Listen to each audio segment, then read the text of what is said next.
Night Double Feature presents Bad Crystal, a Breaking Bad podcast. On this episode, we bring you Season 3, Episode 11, Abiquiu, written by John Sheban and Thomas Schnauz, and directed by Michelle McLaren.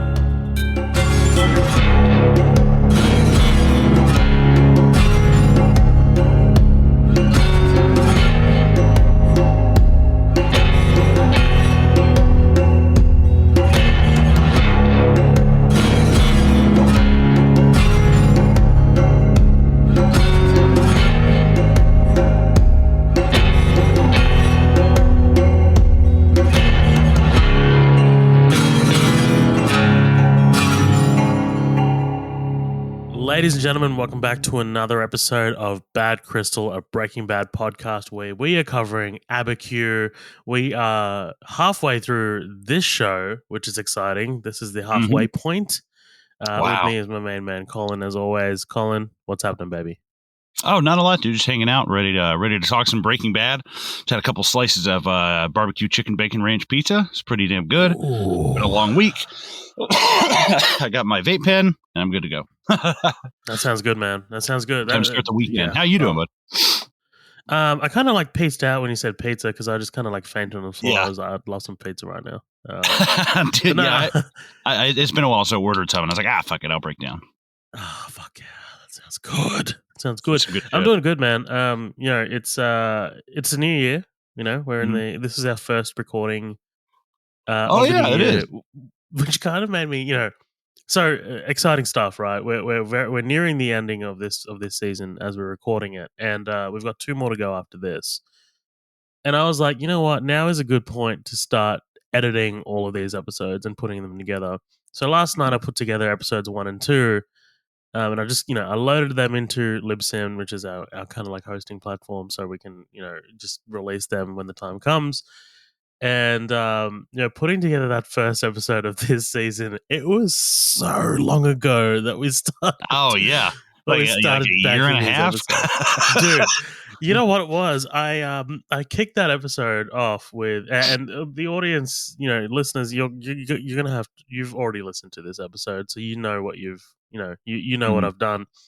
But for you, Colin, so I was putting together the episode, and I right at the beginning, just kind of like as a cold open, I put that message from Dean Norris that Steph kind of like got me for like the yeah, I remember that. Yeah. And I was like, he's like, congratulations on your 1-year anniversary. I was just like, oh my God, this is so long. Dude. Like, I have 4 kids. So no, I'm just kidding. Yeah, I know. We're basically on our fucking deathbed. Not from age, because I'm morbidly obese, but yeah. I smoke a lot of crack. Right. But no, yeah, like it's exciting, man. It's exciting to be nearing the end of season 3. And as I'm taking notes for this episode last night, I'm just like, man, like there's so much to this show. And I love spending time with these characters. Me too. I think this is we'll talk about Abiquiu now, and I think this is kind of like the calm before the storm, essentially. So, the last 2 episodes of this season, they're titled Half Measure and Full Measure. Those 2 episodes are very hectic. They're very full on, and this episode, Abiquiu, in addition to Fly, I guess, kind of slow things down a bit. They're just like, okay, let's set up the characters where they are, in what situations they should be in. In this episode particularly, we're introduced to another character on Jesse's side, Andrea. But there's a lot of like sort of table setting before we get to the explosive finale of this season. What did you think about this episode in particular? Because there are there's a couple of massive points in this episode that are brought up. So Skyler, essentially, with the money laundering and taking a more active part in this operation that Walt has going on. You've got Gus kind of like showing us a bit more of his hiding in plain sight element. The introduction of Andrea as well.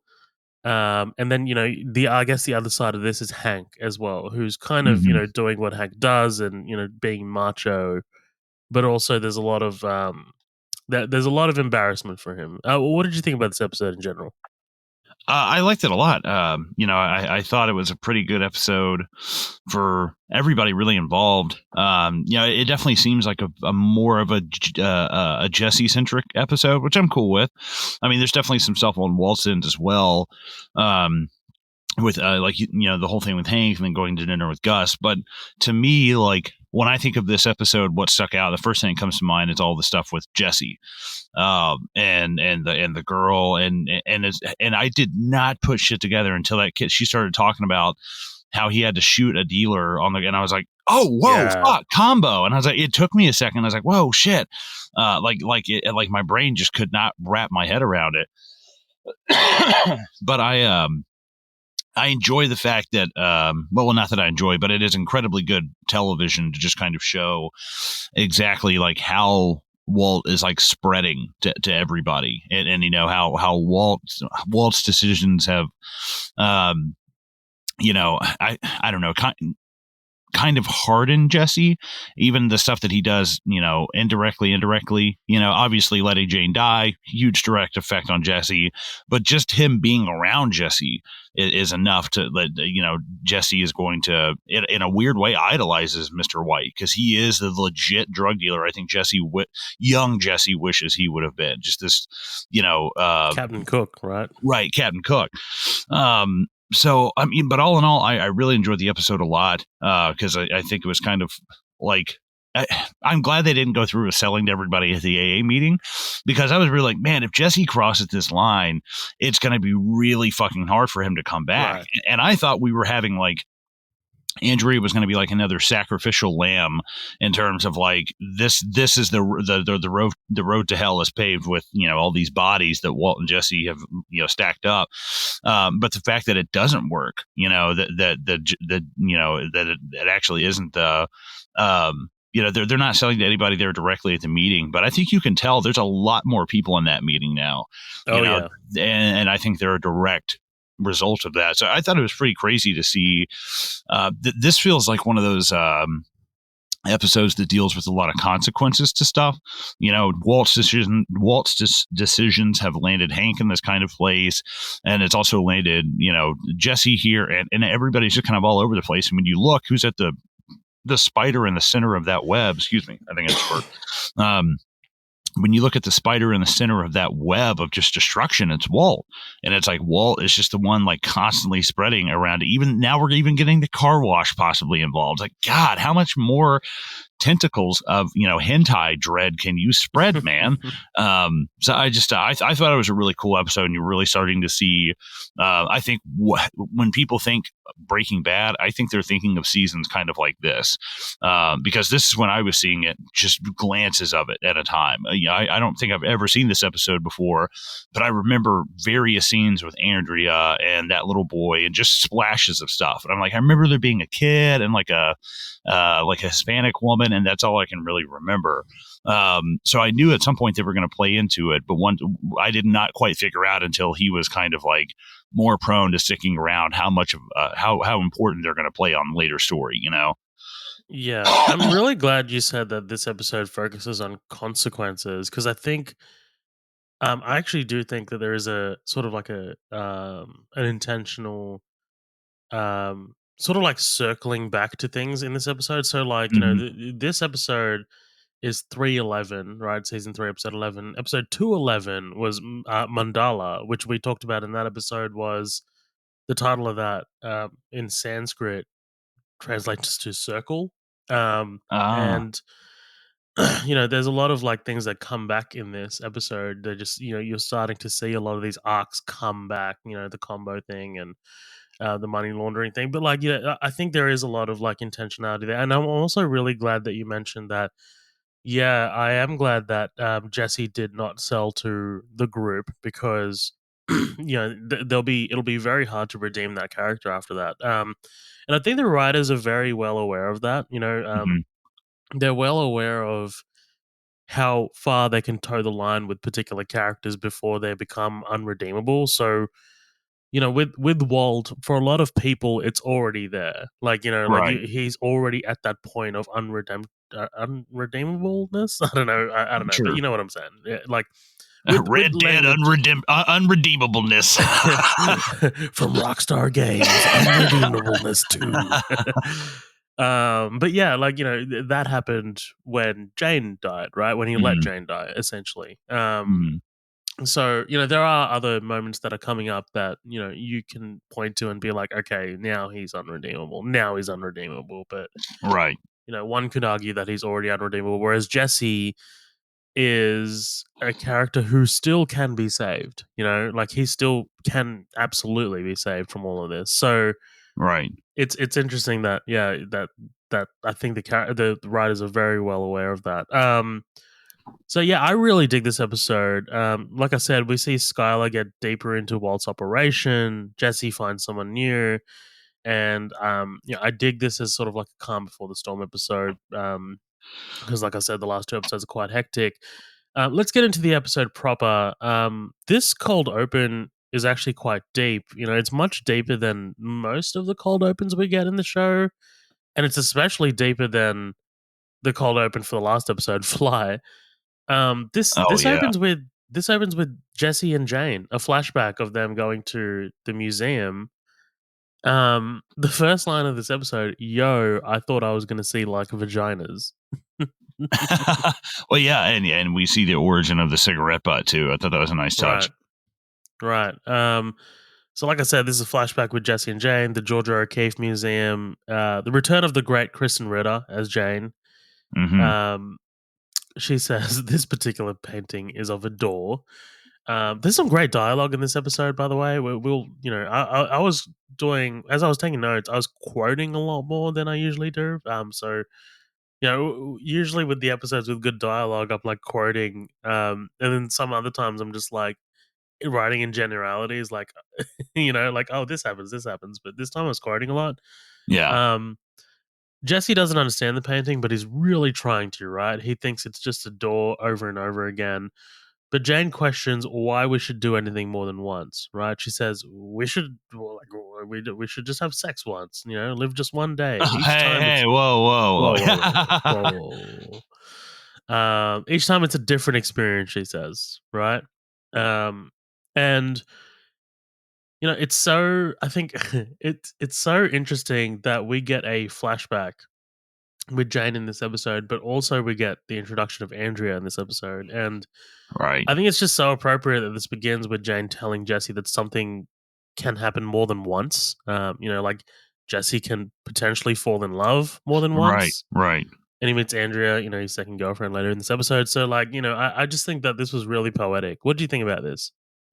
Yeah, I like it because as much as I hate to say it, Jesse and Aaron, or I'm sorry, Jesse and Jane. Andrea. Well, Oh, Jane, like right. the first one. Yep. Sorry. The Jesse and Aaron. yeah. Well, Jesse Aaron, it's Pinkman like and Aaron Paul. Yeah. yeah, except for Andrea, there's all these unisex names. I'm Right, like right. fuck, wait a minute. But Jesse and Jane, it kind of seemed like this like Sid and Nancy fly by night kind of like thing. Like I don't know, I don't see it anything working like in the long Right. term. Well, I mean, there was the whole thing of like we can leave it all behind and go to New Zealand and start a new life, Right, right? right, and that's it's Pipe dream stuff. yes, right, yeah, exactly. You took the words out of my mouth. I was like loaded gun, pipe dream. Yeah, we go. Um, but it's like they have this fantasy about running off together, but in reality, like what Jesse said, they probably would have been dead in a couple weeks. They would have gotten robbed or overdosed or something. And I think that like you kind of have to let on, even though it's kind of like not. I don't want to say puppy love because it's really not that, but it's like a boyish kind of like love. It's this kind of let's get high and fuck and hang out thing, and he's got to be able to let that go to move on to a more mature kind of appreciation of somebody, because if he's still hung up on Jane, it's like, yeah, I mean, you could woulda, shoulda, coulda all day, but at the end of the day, it's probably would have gone down the drain anyways. I hate to say, so it's like, it's good to see him kind of like, I don't know, it almost feels like closure, closing the door, opening the door on That's a something good read. new. I don't know. That's just my 2 cents. No, I like that a lot. Not sure if you caught this, but this was a fantastic line, and it's the writers just being very cheeky. So Jane believes that nothing's perfect, and Jesse says some things are, and then Jane says, "Oh, I just threw up in my mouth." Oh, fuck you. Dude, You think that's intentional? it's 100% intentional. It has to Oh be. man, I don't know. To me, like I love It's taste the not show. the first line that I will bring up another Oh line. man, I'd rather choke on vomit in my sleep. I will bring up another line in a later episode that's exactly like this. Like Oh god, this is 100% intentional. I guarantee you. that is a dark. Yeah. Listen, man, you're talking to the king of like fucked Yeah. up jokes. Yeah. But even to me, it's like It's pretty fucking specific, but it's also pretty bad. realistic. It's like something Steph would say if I said something cheesy. So Oh you know, god, yeah, it's dark, man. That's some dark shit. it's good. Oh, it's so good. I love it. I love it so much. And then they go on about the door, right? She says that door was her home and she loved it. To me, that's about making that feeling last. And then the last shot before the title card is Jane's cigarette butt and Jesse's ashtray, as we saw in Fly, right? Mhm. Again, a much more deeper kind of cold open than we used to. But I appreciated this quite a bit. Yeah, whole time. I did too. It's kind of like every new beginning comes from some other beginning's end kind of thing. And Yeah. I think it's appropriate that it's at the beginning of the episode because if I had to bet my money, I would bet we're probably not going to see her again. Like if I had to bet money, you know? So I'm not 100% sure if, if she'll pop back up. I mean, obviously she's dead, but I'm talking about like popping back up in a cameo. Right. I mean, I can't confirm nor deny. Sure. That's the whole premise of this show. So I don't know. I'm betting we never see her again. Okay. All right. Let's Maybe. let's mark this down, ladies and gentlemen. Yeah, put this on the bingo, the bad crystal bingo card. Right. The BC. Then we get the title. And we get Hank in his harness trying physical therapy. This is great work from Dean Norris. Get a kick at Joe Swanson over here. All right. Rhea, put my foot up your ass. You're getting slacks. Yeah, you're getting slacks. Oh god, it's so hard to do. Yeah, I know. Patrick Warburton, dude, with his voice, like it's so good. Yeah, insane.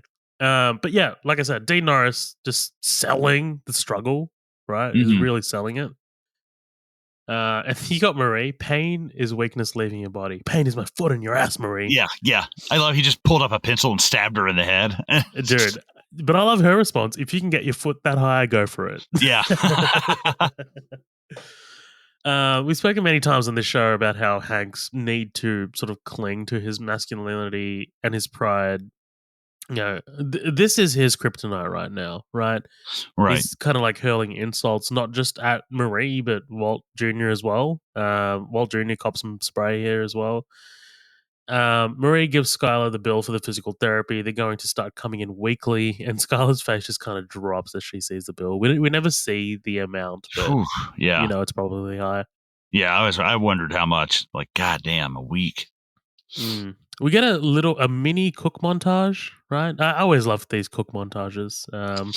Yeah, I wanted to talk about this because because if I don't, I'll forget. But it's just the transition of like the shot that we see of Jesse, and it's like up on the table and Tim breaking the glass is the same shot we see of Skyler when she's cooking, and they're both cooking in the kitchen. And I was like, that's kind of cool. But it's almost like that Trunk Reservoir Dogs Pulp Fiction kind of shot.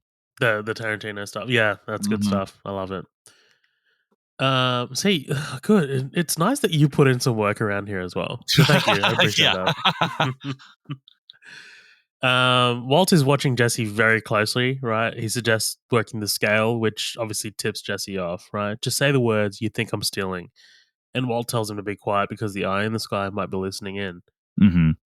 At group, there's some new faces, including someone who Jesse seems to be particularly interested in, which we come to find out is Andrea. She introduces. Oh, okay. Andrea or Andrea? How do you? I mean, she says Andrea. I mean, if she said Andrea, what am I going to tell her how to say her own name? Probably. Yeah, I am a total misogynist, and I hate brown people. You hate brown people and you hate women, so she's a double threat. Yeah, and I mean, if I hated women, I wouldn't be able to do this podcast. Right. But yeah, but you hate brown Well, people. goddamn Andrew Tate over here. Yeah. But no, I like her. I like her character. There's something very innocent about her. You know, like right off the rip. Yeah, absolutely. Also, guys, we changed our email address recently. You can email us at Yes, smalldickenergy@gmail.com. yes, yeah. Um, Small dick energy at I never get laid.com. right. Do you have? Can I have a look at that pizza box that you just ate your Yeah. pizza from? 'Cause- Oh, that's great. Topical. I'm No, wondering if this is going to be dated by the time this episode releases. oh You God, know? yeah, there'll be something else on the horizon. Right, for sure. The news cycle That's a moves great quick. reference. Yeah, I was like, huh, yeah, okay, Pizza I can connect boxes, those small dick dots. energy. Um, she introduces herself. She says she doesn't want to be there, right? Like that's we're getting like little sort of glimpses. There's Right. I noticed in this episode particularly the scenes move pretty quick. There's shorter scenes in this episode than there are in other episodes. I don't know what the thinking of that is That's a good because catch. whenever I write my notes and a scene kind of moves on, I do it like a space, and there's a lot of space in this particular episode. Oh, gotcha. Like paragraphs. Right. Later, Jesse talks to Badger and Skinny Pete. Dude, I love them introducing each other. Like they're so bad, man. Hi, Yeah. Peter. I'm Brandon. God, he looks. They need to keep the camera away from that guy's head because he looks awful. Like, no, I'm just kidding.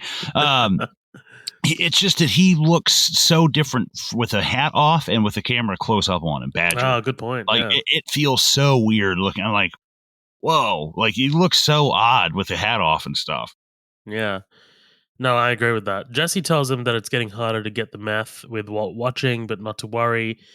And Badger tells Jesse that the selling isn't so good, right? Badger's only sold a tenth, and it was to Skinny Pete, of all people. How much is a teenth? I think it's tiny. It's like a little baggie, right? Oh God, good Yeah. lord. Nothing. Well, they're charging $300 a teenth, so come on, like. Well, it's 300 premium shit, right? If you're good at something, never do it for free, says Joker. Yeah, I guess so. God, that's busting some head, dude. I can get you that for 150, 175 tops. What are you, Creed from The Office? Who's your worm guy? Nah, yeah. Well, oh, you need a toe? I can get you a toe by 3:00 with Right. nail polish. Fucking amateurs. One of my favorite parts of The Office is just when Dwight discharges the gun in the office, and then you just get a quick shot of him handing it off to Creed for like disposal. Yeah, It's so good. yeah. He's like, hey, just hang out here till the cops leave. Right. But yeah, it turns out that people who want to get clean are actually trying to get clean, right? They're not buying the product, which is a flaw in their plan. I believe that to a point. I think they'll be a little bit more giving, you know what I mean? On the group's part, like there'll be a little bit more temptation. There'd be a little bit of some stray sheep in the group. Okay, gotcha. I think so. But I mean, look, I've never seen that situation. Selling to these people is like shooting a baby in the face. It's not natural. Yeah, it's pretty fucked up. It's like selling drugs at a playground, you know? It's like, Jesus.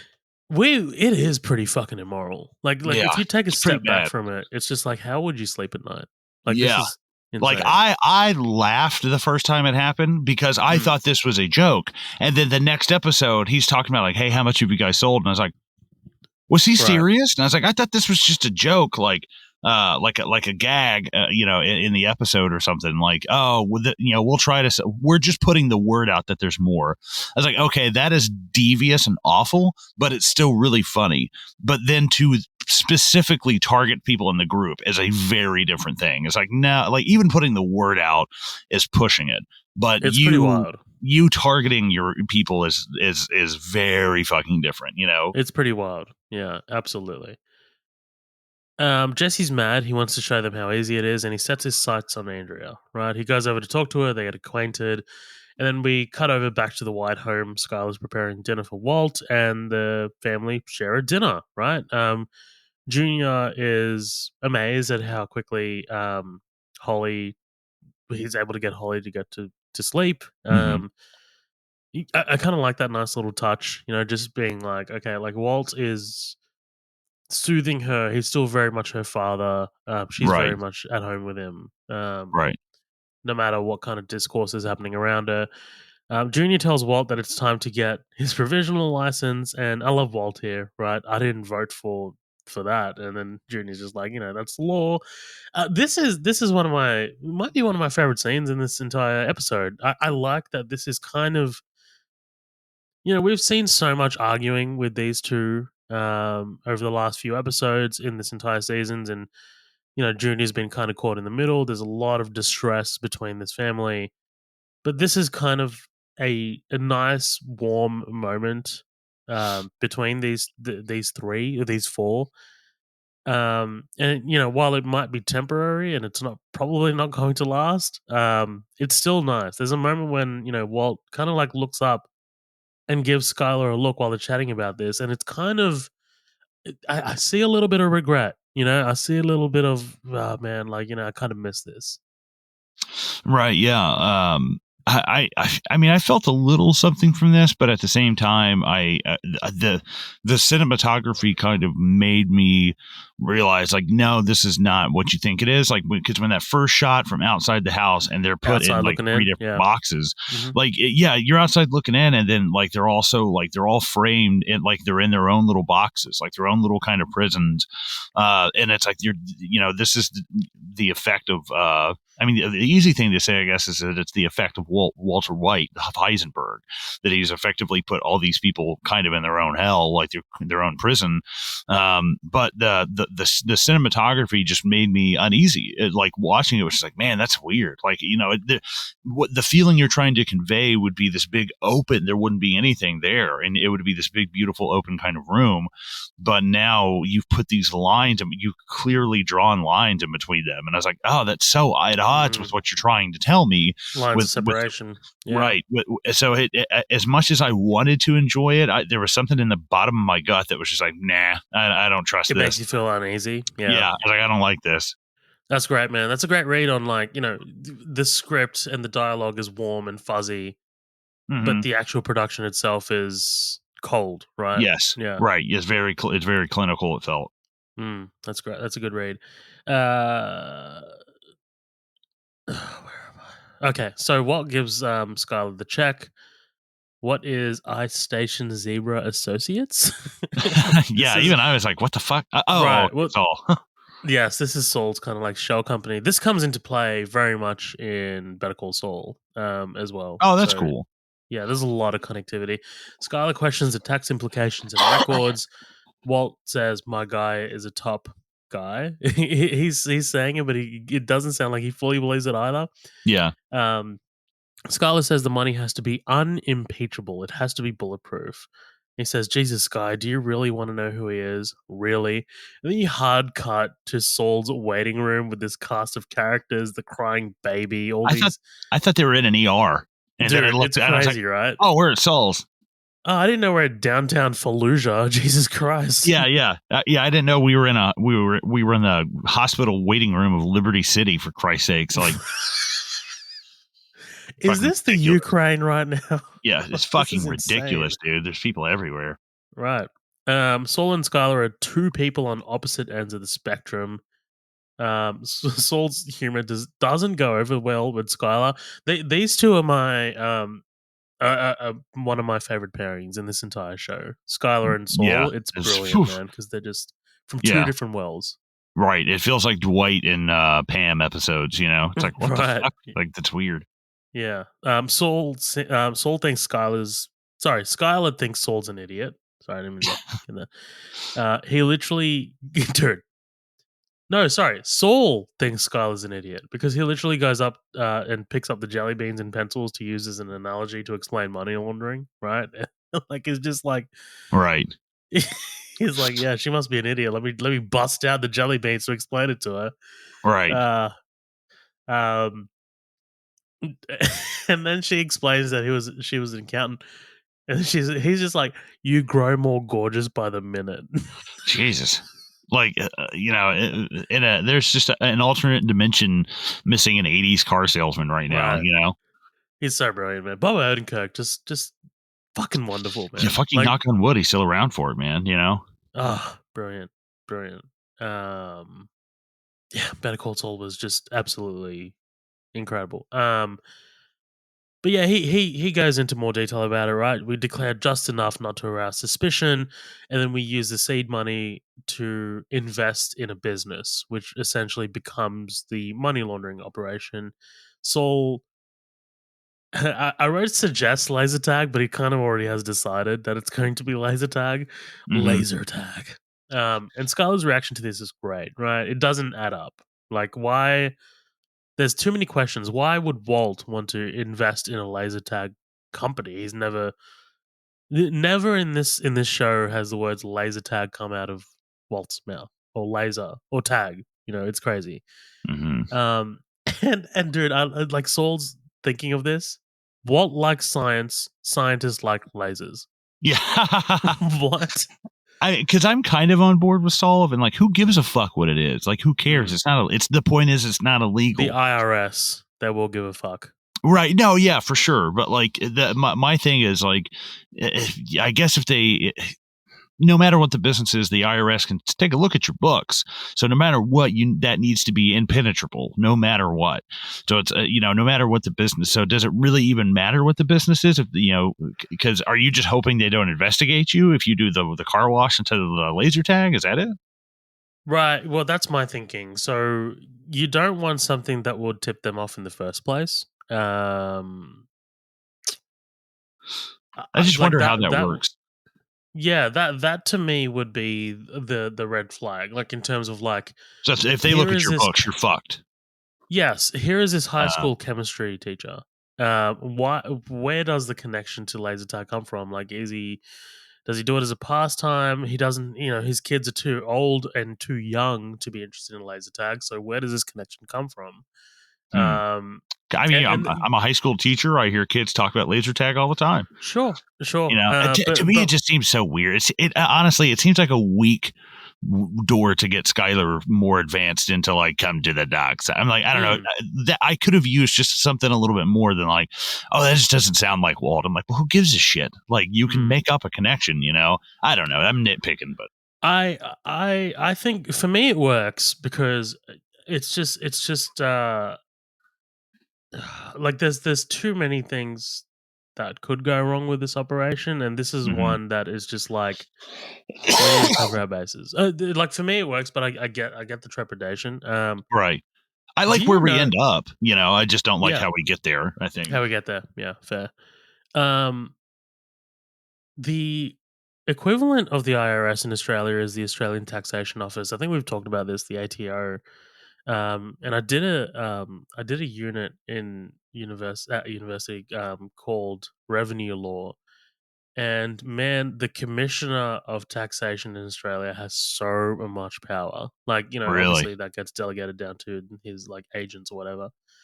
But like the the warrant powers, like, you know, in terms of like attending your home and asking for receipts and stuff like that, or like, you know, paperwork or records or whatever. Um it's more powerful than police, which is Damn. kind of crazy. That's scary. It's terrifying, and like, you know, it's very much like, you know, don't fuck the government over. Yeah. No. Yeah.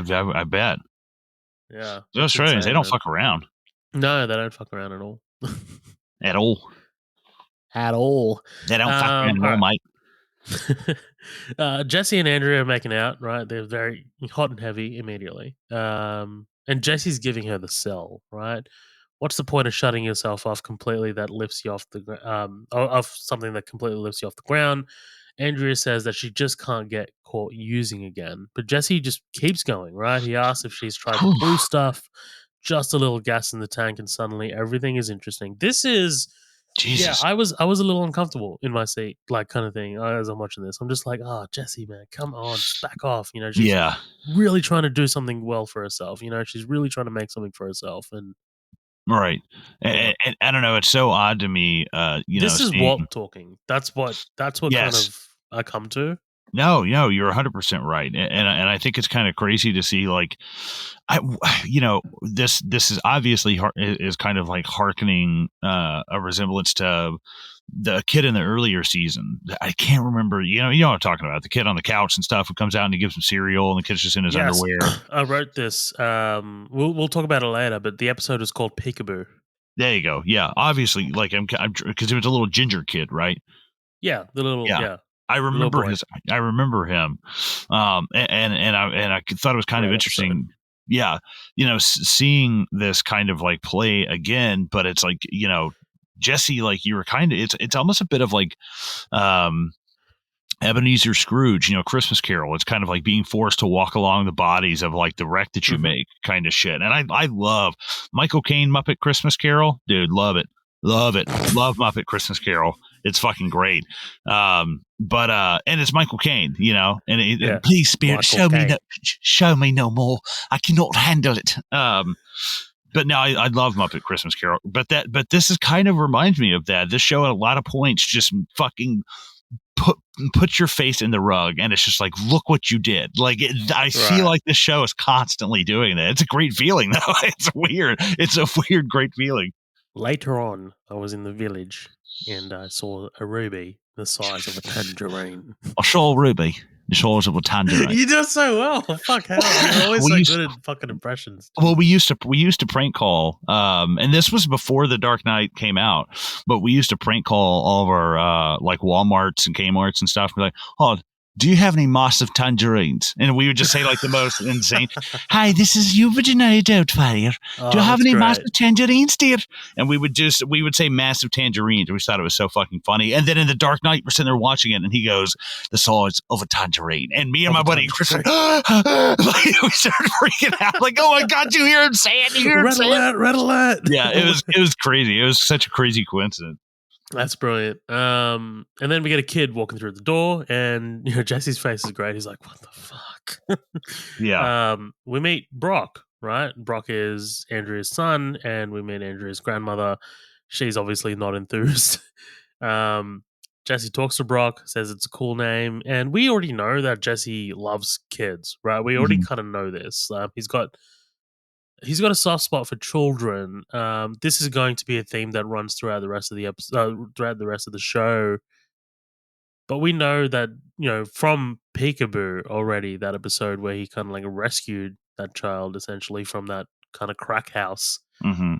We know that Jesse has a soft spot. Well, he's just a sympathetic guy, right? I mean, what he's doing here with Andrea is not sympathetic, but then the kid is brought into the picture, and it's just like, oh shit, like Right. Right. and you can see it in his face as the kid walks through the door. He is instantly regretful that he almost did this, right? That he Mhm. almost got Andrea Hooked again. onto Yeah. onto the crystal blue while she's got a kid.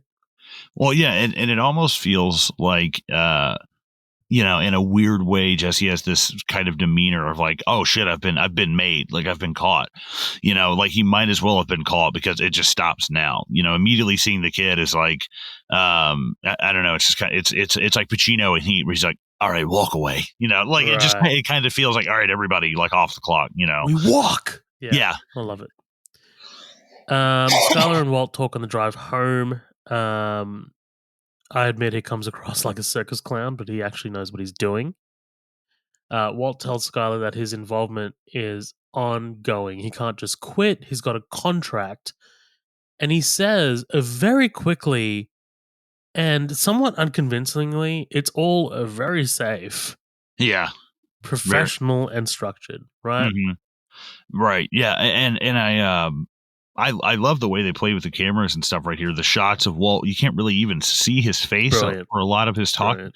but it's the shot of Skyler, cutting to her in this conversation is my favorite shot of the episode. It looks so good. Like her hands are kind of out of focus on the steering wheel, but all you see is kind of like her profile, and every once in a while you'll just see Anna Gunn's head kind of turn, and it's just the shot of her face. It's like, damn, that looks like something out of like fucking Mulholland Drive. That looks Brilliant stuff, great. man. It looks really, really cool.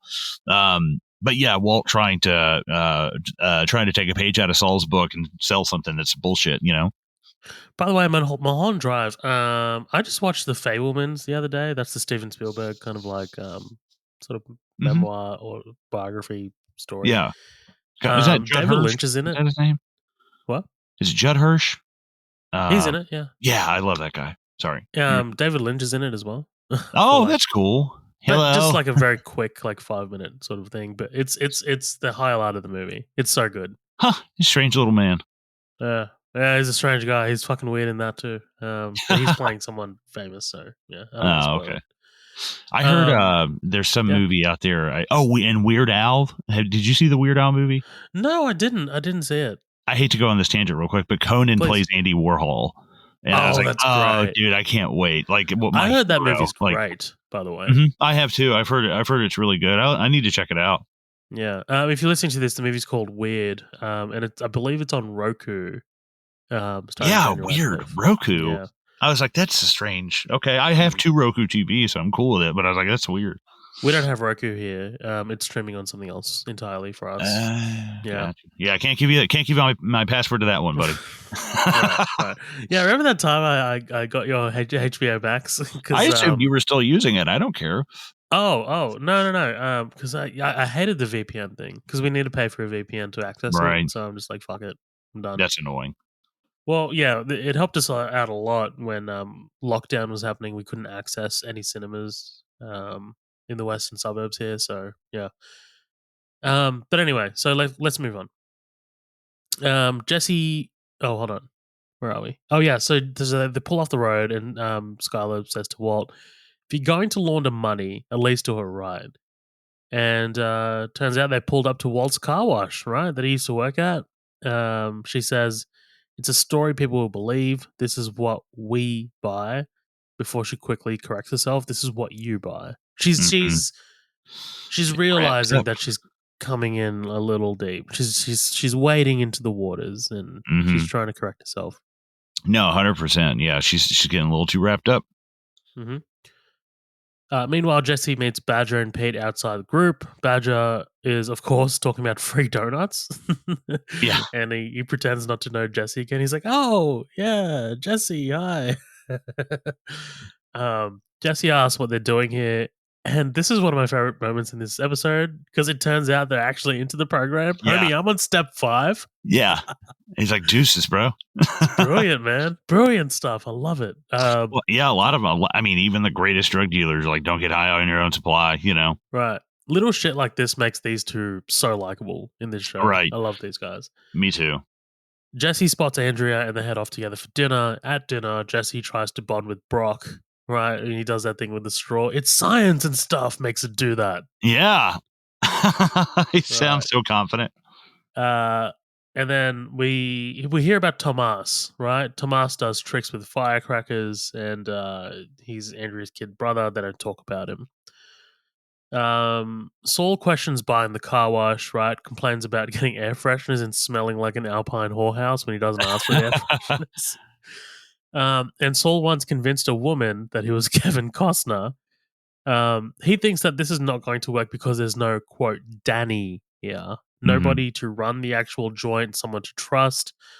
They look at Walt's old boss, Bogdan, right? The guy with the eyebrows, that won't work. Is he a Danny? Oh, sorry. The guy with the eyebrows that won't quit. Is he a Danny? You got no Danny here. Yeah, well, it's like the guy in Goodfellas, the one who's like, what do you want me to do? Shoot him? Might not be a bad idea. It's like you got to have that guy in there, Right. Andrea gets Jesse to stay for dinner. She asks Jesse if he's holding. Maybe they can do some, right? And this ticks Jesse off, right? I thought you said the kid was coming home. And Jesse's disgusted. He says, quote, what kind of mother are you? And this is the moment where I wrote down, oh, okay, this very much harkens to Peekaboo. Because Jesse's seen Yeah. the worst case scenario of this, right? Like he's seen I can't remember the names. But yeah, you know who I'm talking about with the ATM and Oh, the yeah. the, the Mhm. kid. He's 100% seen the worst case scenario, and like that house, by the way, just that the image of that house is burned into my memory. Like that kind of like hell house, just fucking look like everything's strewn across the floor. It's garbage. Ugh. Yeah. You can smell it practically through your TV. Um, and of course, Andrea doesn't take this well, right? She takes care of her baby. The day he was born, she swore she won't let what happened to Tomas happen to Brock.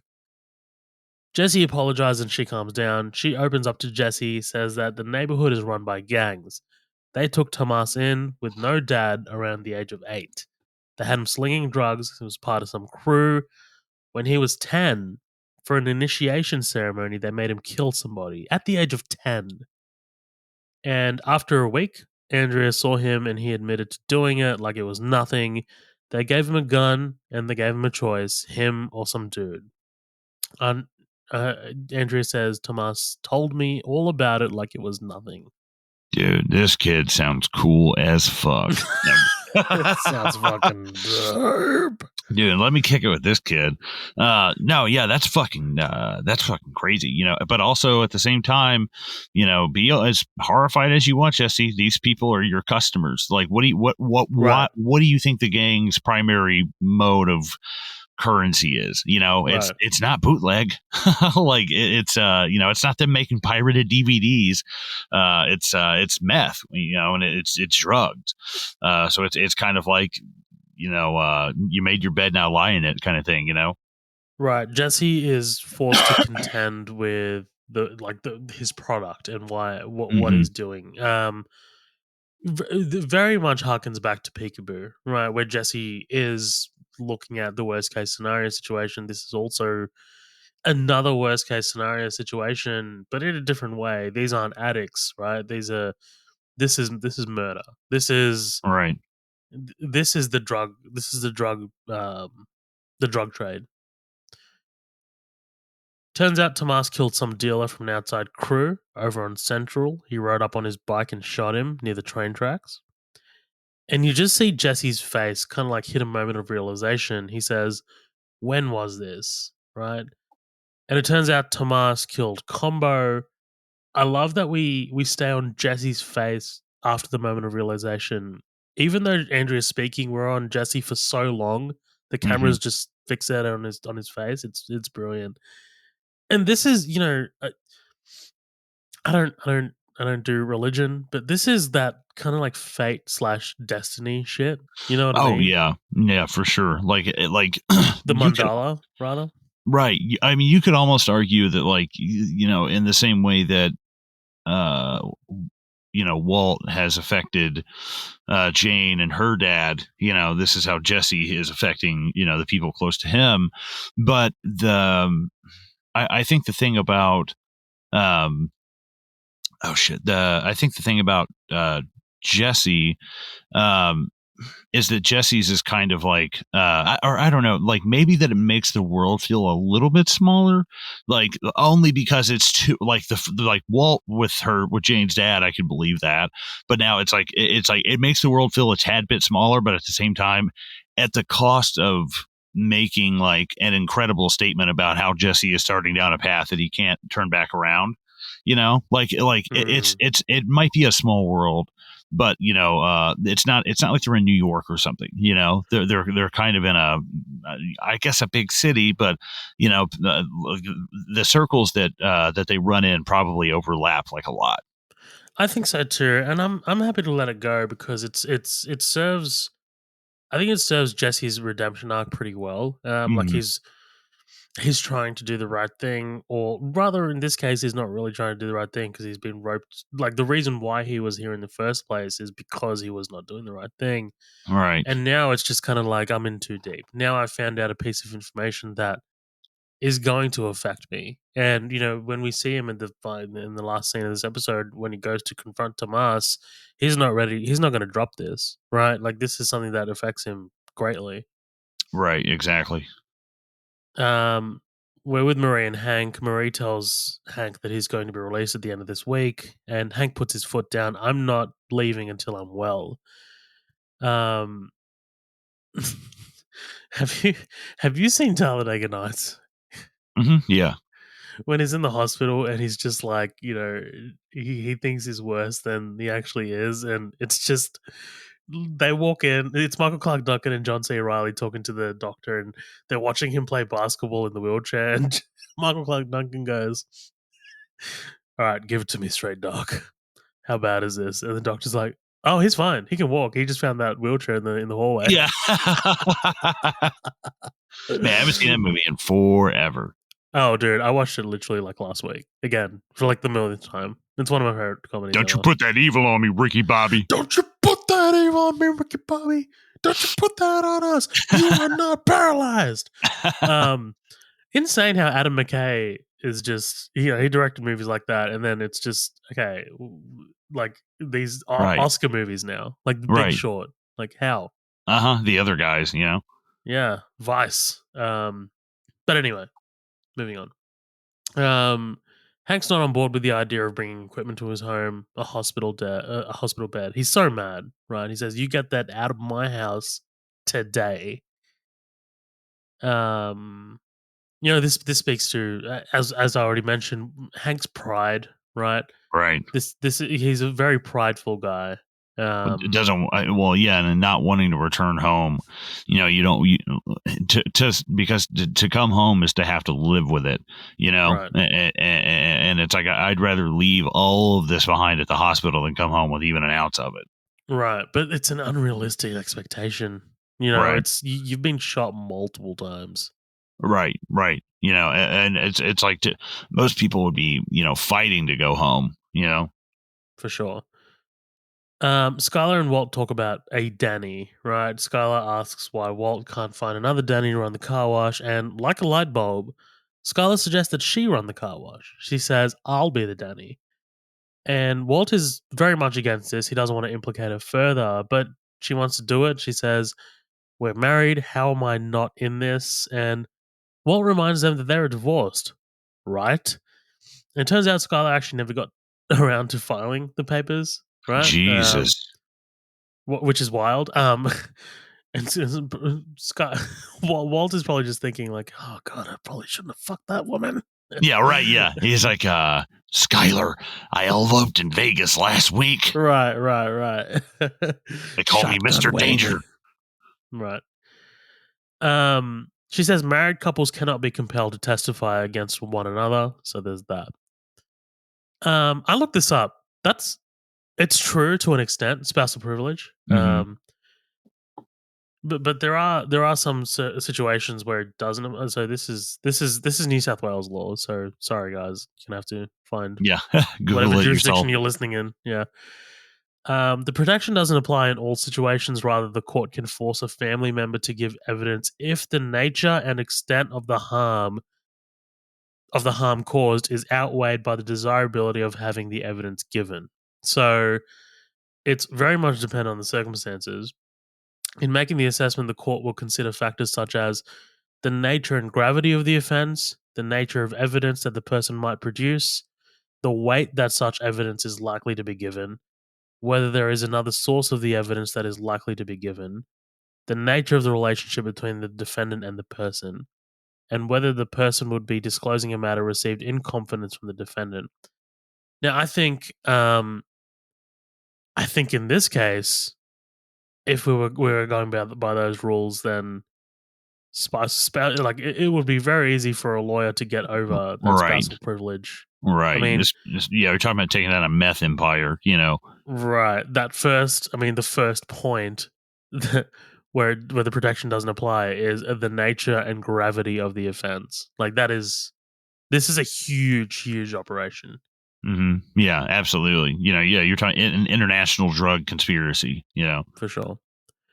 We're at the lab. Walt reminds Jesse to put on his respirator before the phone rings. Right? They both look very surprised. This has never happened before.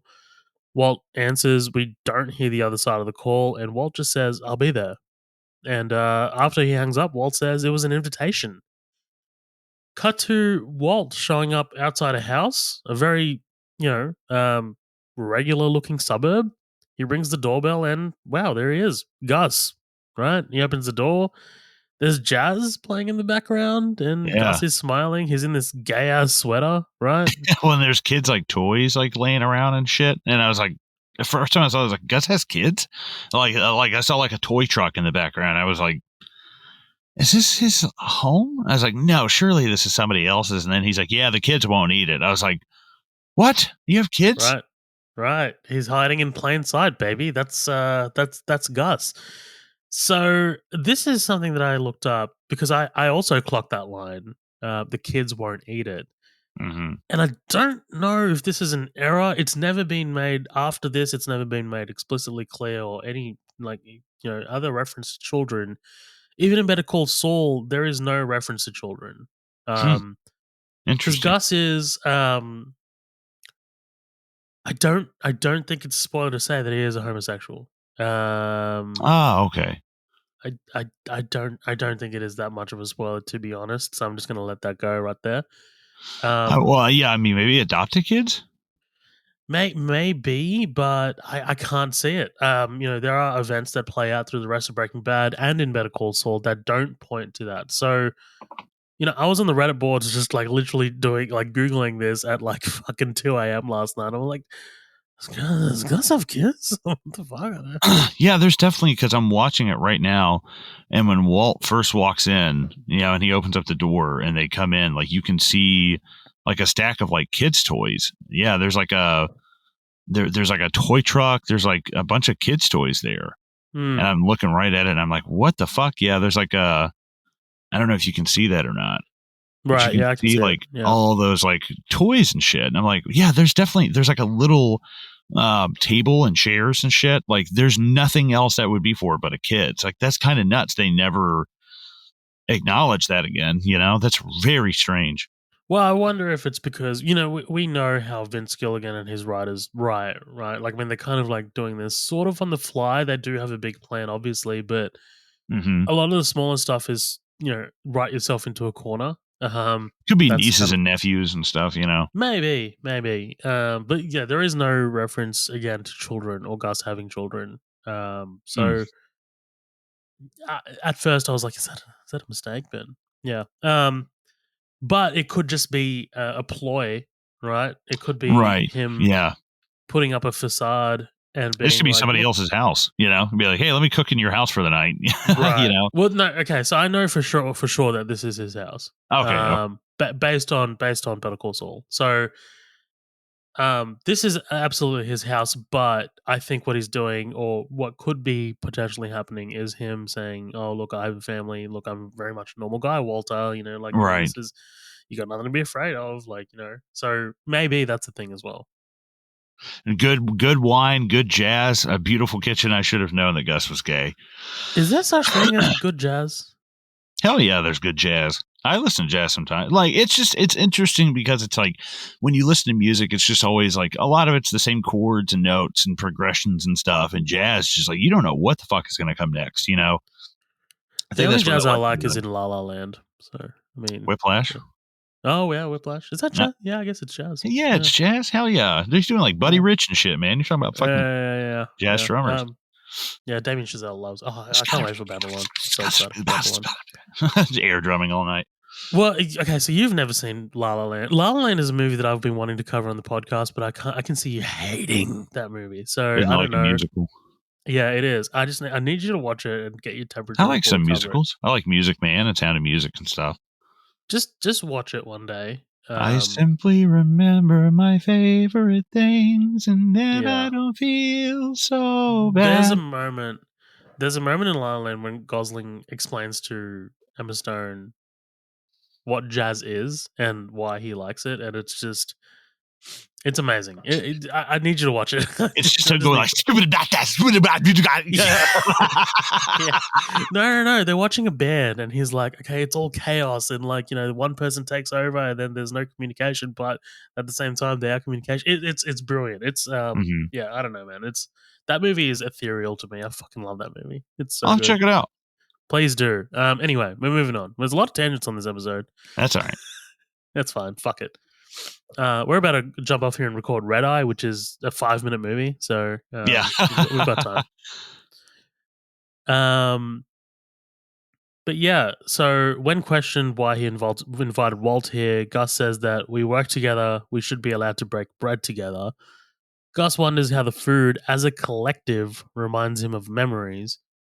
And Walt says that this is the hippocampus, right? And relational memory. And then we kind of get to the ask, right? Why Walt is here in the first place. Gus says he wishes he had someone to advise him. This life can overwhelm. He says, one must learn to be rich. To be poor, anyone can manage. And then Gus gives Walt some advice. Never make the same mistake twice. Hmm. What's your read Interesting. on this? I don't know. Like I was kind of thinking, never make the same mistake twice. Is it? I don't know. Is it in like trusting Skyler? Is that what it's about? Is it in trusting Jesse? Is it in trusting Gus? Is this kind of like like one of those fairy tales, like the scorpion and the frog kind of thing? I don't know.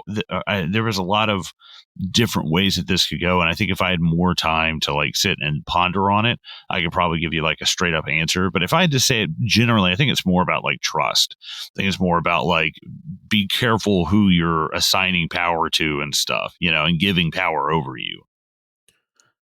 I think there's certainly a lot of that for sure. For me, well, we haven't talked enough about Gus and Walt's relationship because um you know what Walt becomes, right? Like Sure, yeah, you're very much aware of like how like it's not a spoiler to say that Walt is going to become a much more prominent figure in this drug trade. So hmm Walt is very much learning from Gus right now.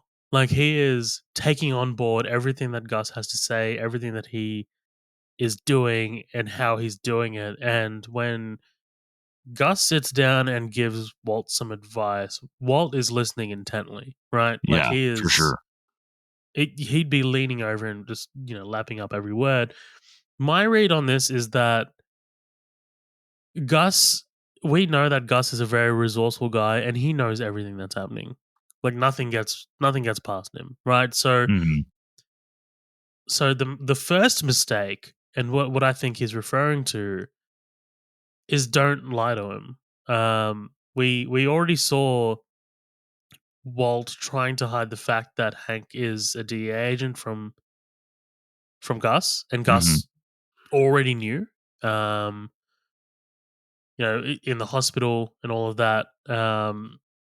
A- and now the secret that Walt and Jesse are trying to keep from Gus is the missing meth, right? That Jesse's taking. Um, Yeah, so I think what you said is on point about trust. I think it is, be careful in who you trust. You're trusting Jesse over your life potentially. In this right. Yeah, situation, because I'm pretty. I'm sure Gus is well aware of somebody stealing stuff. It's not Walt.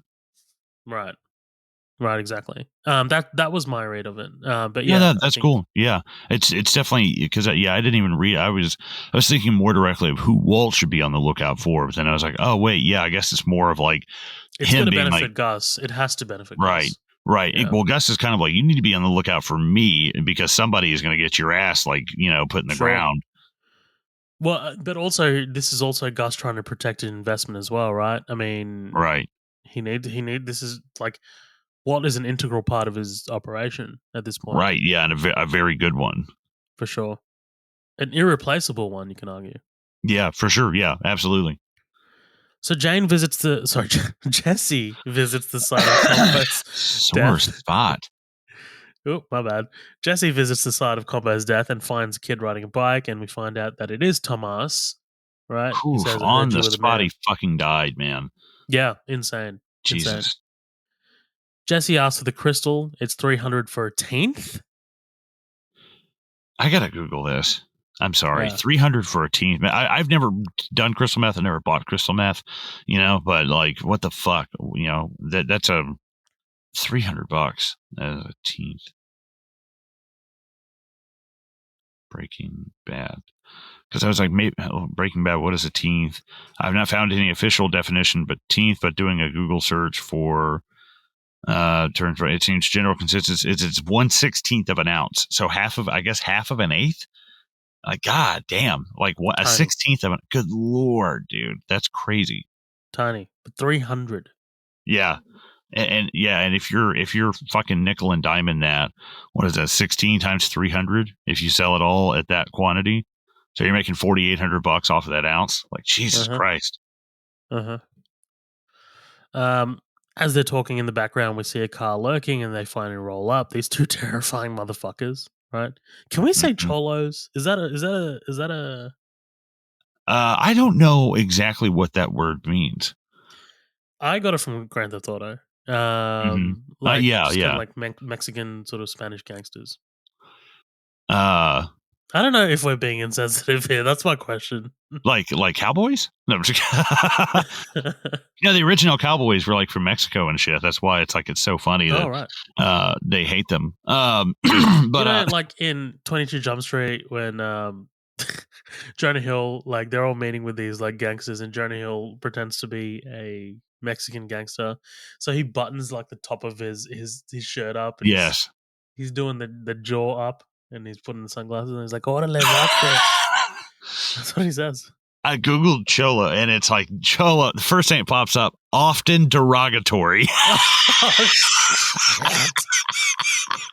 A man of indigenous or partly indigenous ancestry, a young man belonging to a Mexican American urban subculture associated with street gangs.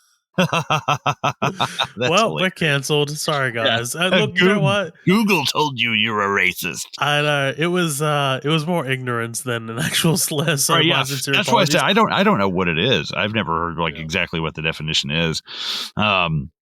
But yeah, but literally right underneath it says yes. Hey Siri, what's the origin of the N word? Yeah, Siri, Siri actually just what's a piped up. chomo? Cholo's too close to chomo. Let's be honest. That's a little too close. What's chomo? Child blank. Yeah, chomo. I don't know. Child I've never heard of that in my molester. life. Yeah, I've heard it a lot from watching. I get on YouTube and watch like pedophile hunters and shit, and I'm like, yes, and they just go in there like vigilantes, basically take them down. I'm like, you're making the legal system so complicated, but God, I have such a boner for watching this. Also, I found out the other day that Chris Hansen has a podcast. That's great news. He goes, he like literally each episode is him and right here about his interaction. and the episode of the podcast. You said cholo. You said the word cholo. It's right there. Take a seat. Yeah, he's got such a great voice. He does, man. I was scrolling down his Twitter and like he talks like that in everything. Yeah, like he fell out of the sky and landed in like 1940. Right, and just became a narrator of all things. Yeah. But yeah, so Jesse gives them his money. He thinks they're ripping him off, and Tomas gives Jesse the goods. He says, "Bounce." And Jesse leaves looking incredibly concerned, right? There's half a second you think Tomas is going to fucking blast him, Yeah. Because there's if they killed Combo, obviously they know who Combo is now, but there's for half a second I would not have been surprised if they're like, do you think we're stupid? Do you think we don't know who you are? Like, oh shit. Like that to me would have been very interesting. Right, like Jesse's kind of like Captain Cook sort of personality remaining a little bit. Right. Well, and I love the spot that where Combo literally died. This is where it feels like that Jesse is literally starting to shed his skin. Like, I feel like this is going to be a very exploding kind of moment for that character. Like characters seem to go like this for a while. I'm sorry, like left to right. It's an audio medium. Yeah. I don't know, It's like if they're going on a graph, they're just going straight across it, and then when moments like this happen, they spike up. And right. It's like, oh whoa, we're going in a totally different kind of. Oh wow, that's crazy. So I will tease that this is not the last time we return to this location this season. So we'll be back. Okay, cool. Yeah, and I'm glad they still talk about Combo. I liked Combo. I like Combo as well. Yeah, good, delicious snack. Do you have combos in Australia? I mean, A combo is just something you get, No, like, no, you know, no. It's like an chips and act. a drink and No, no, no, no, no. This is a name of this thing is called the combo. oh, And it's like it's like these little pizza baked. It's almost like these little bites, I can but immediately tell you that we don't have this. oh man, but they're like pizza. They're like dry, you know, it's not like pizza in there, but From it's pizza. Romania? Sure, whatever, buddy. Whatever you got to You tell didn't get the yourself. reference. Yeah. No, I did not. The pizza from Romania is what got Oh in god. Oh, the episode has come right back around again. The snake eating its own Mandala, tail. baby, mandala. Yeah, that's a good one to end on. Yeah. But no, guys. Combos. Yeah, we You don't know what have. those are? No, okay, No, we man. don't. I'll send you a bag. Anyways, let's get out of here. Yeah. Let's see if it passes customs. Anyway, so we'll see. Oh, it's going to somebody with Ali. That. All right, guys. Thank you so much for listening to our episode on Abiquiu. This has been a great episode. We really enjoyed doing this. We've been enjoying doing this podcast this season. Absolutely. What does this episode title stand for? So Abiquiu, I looked this up. Georgia O'Keeffe lived in a town called Abiquiu. It's in Arizona. Oh, okay. Sorry, it's in Albuquerque. Oh, sorry, New Mexico. My bad. And that's the more you know. Right, and that's the location of that museum that they're in. That's cool. At the beginning. I was just wondering. Yeah, I meant to ask that earlier. Sorry. No, I went down a rabbit hole because it wasn't easy to find. But yeah. Thank you so much for listening, guys. This has been amazing. We've got 2 more episodes to do before this season closes out. It's crazy. Thanks for being patient, by the way, with these episodes. I know it's been kind of sporadic. I know it's been sporadic, but it's it's just been kind of crazy with juggling multiple podcasts at the same time, and it's something that we're getting better at, in stockpiling stuff. We're like Russia and U.S. and the nuclear, the Cold War. We're just stockpiling all fucking winter, baby. I was like, how's he going to save this? Oh, yeah. It's a Cold War. A Cold War reference. I love it. Yeah. A Cold War reference to end off the episode. Thank you so much, guys. We'll see you guys next fortnight for Half Measure. We'll see you guys later.